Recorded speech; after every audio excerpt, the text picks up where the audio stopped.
Okay, so now we're going to talk about packing a string bass into a bass shipping trunk. Again, this is pretty straightforward, pretty simple. There's just a few things to keep in mind. So for the purposes of this demonstration, we're going to be using a Stevenson trunk. There are a number of different trunks out there on the market for string basses. They may vary a little bit as to how you actually pack them, so whichever trunk you're using, just make sure that you understand how that specific trunk is to be used and how the bass is to go into the trunk. So I've got a bass here in a bag, and this is the trunk here.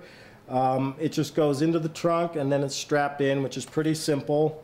On this trunk, what I like to do is I have a couple little extra foam pads that I put right down here. And what that does is it sits right under the heel of the neck of the bass, and it helps to hold the scroll off of the back of the trunk and just give it a little added protection. So once I've got those in there, I just put the bass into the trunk.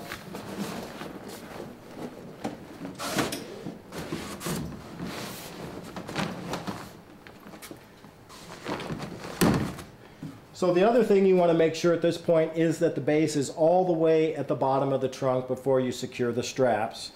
And they will have usually a couple of neck straps or maybe just one neck strap.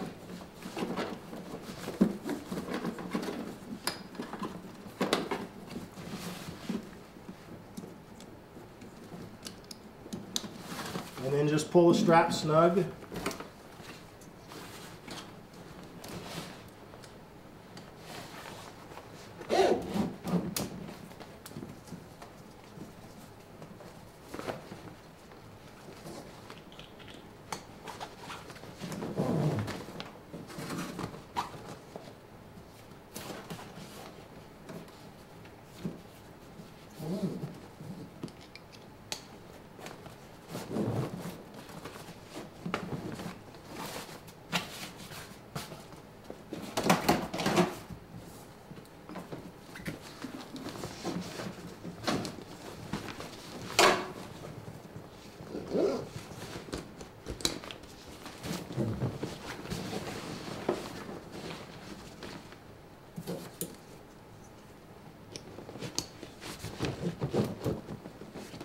Okay, so now the bass is in the trunk, it's strapped in, it's nice and secure. I always like to check to make sure everything's snug and that it's not shifting around.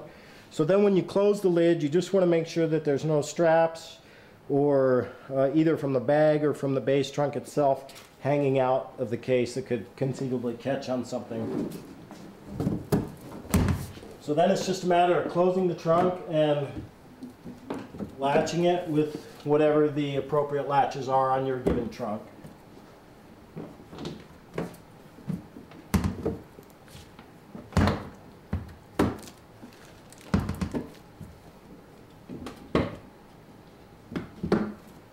And it's just that simple. So now the bass is ready to go.